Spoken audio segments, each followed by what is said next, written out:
Hi, I'm Sasha from Marent Crafts, and today we're going to be looking at a Bosal product called mouldable batting. Now this is a really special product.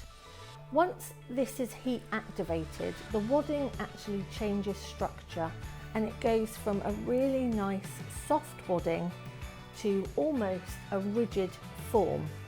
So this is great for things like bag making, free motion quilting on various waddings and fabrics, and then turning them into sculptures, 3D textile sculptures, hats, anything like that which needs a product that is going to withhold standing and standing on its own. This is a really clever product. So the actual picture that is on this product is for the tabletop Tannenbaum pattern, which is from Poorhouse Quilts. And we do have that in stock as well. So if you check out our website, have a look on there and you'll find all of our patterns that we have in stock. But I'm going to talk to you a little bit on how you're going to fuse and how you're going to work with this wadding.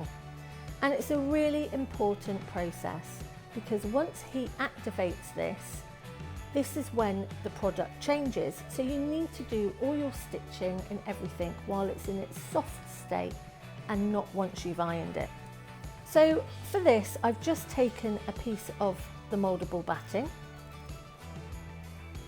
and I am laying some fabrics on the top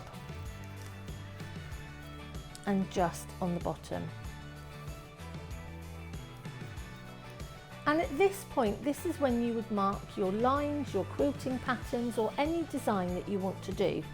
You would pin and then you would stitch.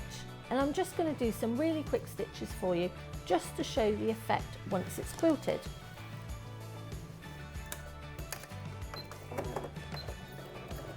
So as you can see, it's really easy to sew through. I'm just going to be doing a few lines for you because it has this amazing effect once it's quilted that it actually starts to separate and melt and turn into a rigid form.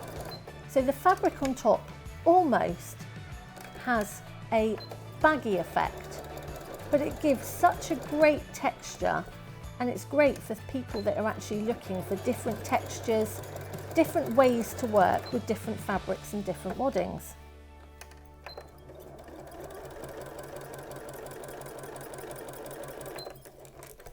Do a couple more lines.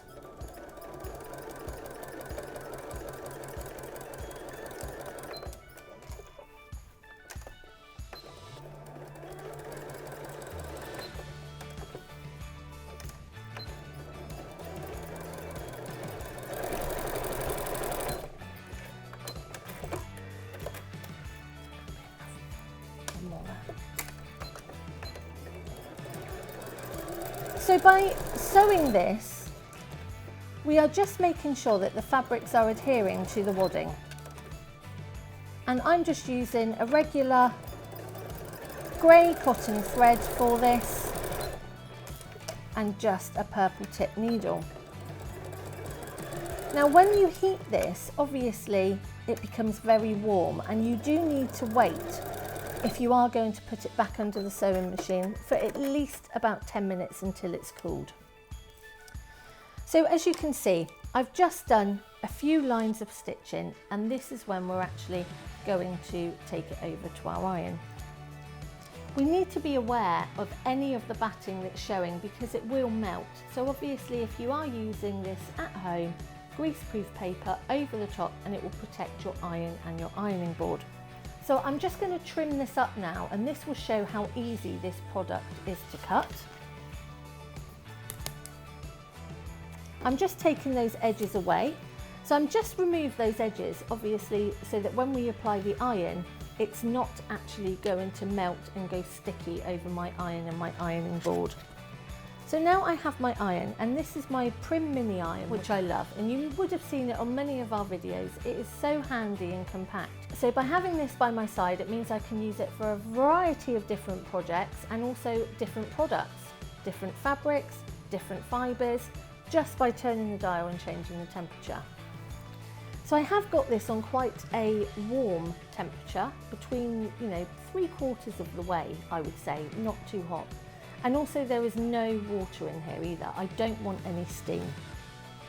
And again, we're going to be doing that pressing technique, which is so known with Bosal. We're going to press and we are not going to iron. So we're just going to do the pressing motion. And as you will see, it starts to slowly change, and it does take a little bit of time, but you will soon see that the batting inside actually goes quite flat and actually turns into quite a rigid product. So again, we are holding and we are pressing.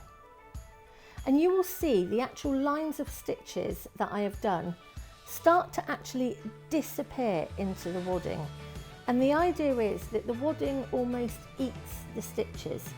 The stitches disappear inside, and all you're left with are the shapes of the free motion quilting that you have done.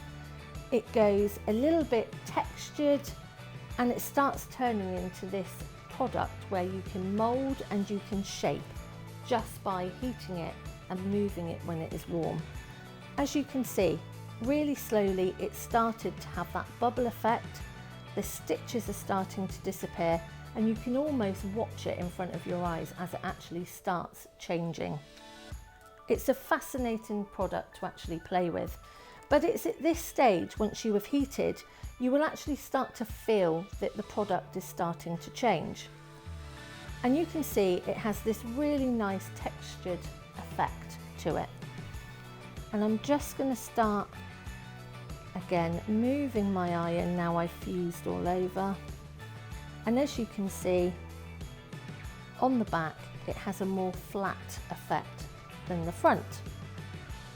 At this point, when it is hot, please be careful. If you've got silicone finger covers or anything like that, please use them, because you are going to be moulding this into a shape. And this is when you could place this over an egg cup or something rounded to make a shape. You can also use this in many different crafts and structures out there. If you are somebody that makes butterflies or butterfly wings, you can actually heat this and actually mould them into the shape.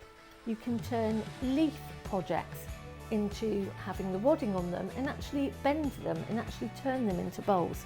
As you can see, it's a really, really firm structure, and the more you heat, the more you apply the heat, the more you can actually use this and turn it into different objects. So I'm just going to hold this a second, and then we're just going to flatten that bottom.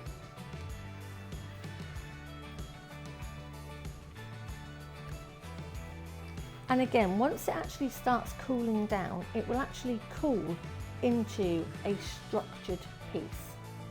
Now, for example, if you were doing something like the tabletop tree, you would actually iron it and leave it flat, because then you are going to be joining those sides together and they're going to be going back under your sewing machine. So obviously you wouldn't want them to be more of a 3D structure. But again, as you can see, it just holds its being. It doesn't need to be flat, but it just opens up all sorts of different projects that you can be doing. Whether you are somebody that crafts at home for fun, or you are somebody that is doing textiles at college or university, milliners, bag makers, please have a go, check it out on our website. Thank you for joining us today, and we will see you again soon.